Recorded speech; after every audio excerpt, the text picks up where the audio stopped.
Hello and welcome back everyone, I am Anuj from Adhyayan Sarathi. तो ये हमारा दूसरा वीडियो है regarding MPDT counselling for BTech admission के लिए। पहले वीडियो में मैंने सारे इंपॉर्टेंट डेट्स और चेंजेस के बारे में बात की थी। इस वीडियो में हम बात करने जा रहे हैं all the important factor that you should consider while filling your college preference. तो आपको कॉलेज प्रेफरेंस कैसे भरनी है, उसको भरते समय आपको किन फैक्टर्स को अपने दिमाग में रखना है ताकि आप जो आपका प्रेफरेंस है वो बिल्कुल सही भरे। तो आज हम उस पर बात करने जा रहे हैं। तो दोस्तों, पहला फैक्टर इसमें आता है आपको गवर्नमेंट कॉलेज लेना चाहिए या फिर एक प्राइवेट कॉलेज लेना चाहिए। तो ऑब्वियस सी बात है, ये लगभग हम सभी जानते हैं और ज़्यादातर लोग गवर्नमेंट कॉलेज प्रेफर करते हैं और मैं भी चाहूँगा कि आप गवर्नमेंट कॉलेज ही प्रेफर करें। और इसका रीज़न शॉर्ट है। पहला रीज़न है हमारा फ़ी। देखो, जो गवर्नमेंट कॉलेजेस होते हैं उनकी फीस कंपैरेटिवली प्राइवेट कॉलेजेस के बहुत कम होती है और money you invest in fees in private college can be use to skill up yourself in the government colleges. Okay, and the second is the schedule is not that hectic. देखो क्या होता है, देखो क्या होता है, government colleges का जो शेड्यूल होता है वो थोड़ा सा रिलैक्स रहता है as compare to the private colleges. Private colleges में 75% इज अ मस्ट यहाँ पे भी है, मगर आपको इसमें थोड़ा सा रिलैक्सेशन मिल जाता है। जब आप कॉलेज में आएंगे या आपको पता चलेगा बाहर से, यहाँ पे आपको भी लगेगा कि 75% गवर्नमेंट कॉलेजेस में मस्ट रहता है, जबकि ऐसा नहीं है। इसमें आपको थोड़ा बहुत रिलैक्सेशन मिल जाता है इन गवर्नमेंट कॉलेजेस, जो कि प्राइवेट कॉलेजेस में होना उतना मुश्किल है। And the third is government colleges obviously supported by government. तो गवर्नमेंट की कोई भी नई पॉलिसी आती है या फिर कोई भी बेनिफिशियरी आती है, वो गवर्नमेंट कॉलेजेस के बच्चों को बहुत इजीली मिल जाती है। भाई, एक प्राइवेट कॉलेज के बच्चे को उस बेनिफिशियरी को लेने के लिए बहुत ज़्यादा मेहनत करनी पड़ती है और बहुत सारी चीज़ें ऐसी होती हैं जो खाली गवर्नमेंट कॉलेजेस बच्चों के लिए ही आती हैं। उनका लाभ या फिर बेनिफिट प्राइवेट कॉलेज वाले बच्चे नहीं ले पाते हैं। The last point in government and private college factor is the connections. देखो, गवर्नमेंट कॉलेजेस के साथ क्या होता है, इनका NITs, IITs, even ISRO, even more government agencies and big agencies के साथ डायरेक्ट टाई अप रहता है।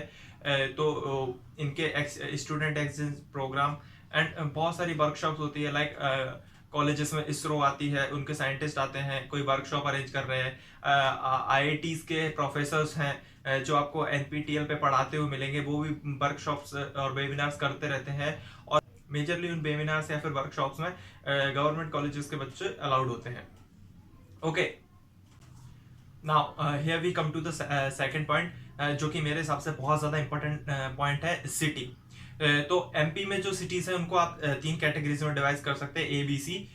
आप ऑर्डर समझ जाएंगे। तो ए कैटेगरी में आपके आते हैं इंदौर या भोपाल। बी कैटेगरी में आपके आते हैं ग्वालियर, जबलपुर, और आप चाहें तो उज्जैन, विदिशा को भी ऐड कर सकते हैं।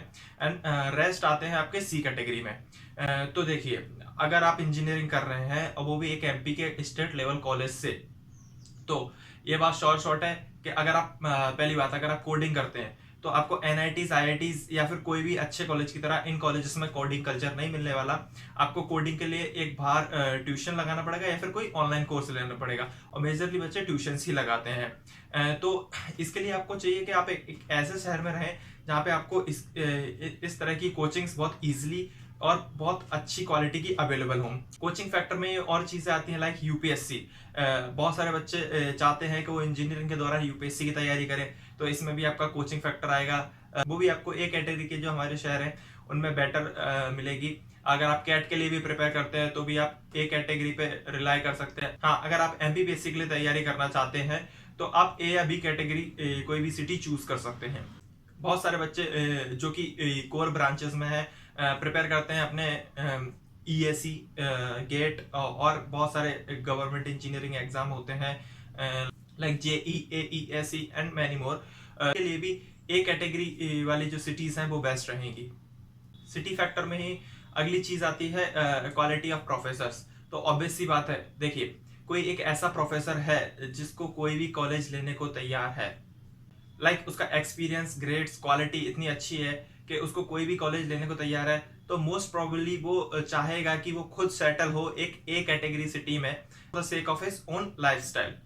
तो जो क्वालिटी ऑफ प्रोफेसर रहती है वो भी कंपैरेटिवली, इसमें ज़्यादा फर्क नहीं आता, फिर भी ए कैटेगरी में क्वालिटी ऑफ प्रोफेसर्स आपको थोड़ी सी लिफ्टेड मिलेगी as compare to B, and B में थोड़ी लिफ्टेड मिलेगी as compare to the C. Come to the third point जिसको लोग बहुत ज्यादा प्रेफरेंस देते हैं, दैट इज प्लेसमेंट। ठीक है, तो प्लेसमेंट का ऐसा है, देखो आजकल किसी भी कॉलेज का एग्जैक्ट प्लेसमेंट पता लगा पाना बहुत ज्यादा मुश्किल है ऑन द वेबसाइट और नेट। अगर आपको किसी कॉलेज के प्लेसमेंट रिकॉर्ड के बारे में सच्चाई जाननी है तो आप या तो उस कॉलेज में पढ़ रहे थर्ड या फोर्थ ईयर के बच्चों से बात कीजिए या फिर उनके पास आउट से बात कीजिए। देखिए होता क्या है, आपको बहुत सारे प्राइवेट कॉलेजेस मिल जाएंगे जो आपको नंबर ऑफ प्लेसमेंट्स बताएंगे, ठीक है, और बहुत सारे आपको अपना हाईएस्ट पैकेज भी बताएंगे, पर दैट्स नॉट द रियलिटी। अगर आपको प्लेसमेंट देखना है तो आप कुछ चीजें दे सकते हैं, लाइक किसी कॉलेज में रिसेंटली कौन कौन सी कंपनियां विजिट कर रही है। ये फर्क नहीं पड़ता उसमें 10 साल पहले 5 साल पहले कौन सी कंपनी आती थी, आपको लास्ट 3 या 4 साल में ये देखना है कौन सी कंपनी है जो उसमें रेगुलरली विजिट कर रही है। फर्स्ट पॉइंट ये आपको देखना है। एंड सेकंड पॉइंट अगर आपको देखना है तो आप उस कॉलेज का एवरेज या फिर मेडियन पैकेज देखें, ना कि नंबर ऑफ प्लेसमेंट। देखिए होता क्या है, बहुत सारे प्राइवेट कॉलेजेस कंपनियों के साथ टाई अप करके अपने बहुत सारे बच्चों को प्लेसमेंट दिलवा देते हैं, पर वो सभी बच्चे बाद में जाके उन कंपनियों में बहुत ज्यादा परेशान होकर जॉब छोड़ देते हैं 1 या 2 साल के अंदर, और ये कॉलेजेस करते हैं खाली अपना ट्रैक रिकॉर्ड मेंटेन करने के लिए। तो आपको नंबर ऑफ प्लेसमेंट या फिर हाईएस्ट पैकेज से नहीं जाना है, आपको 2 चीजों से जाना है जो मैंने आपको बताई है। पहला, company visiting in the recent years and the average package and the median package. And the last factor according to me is fee structure.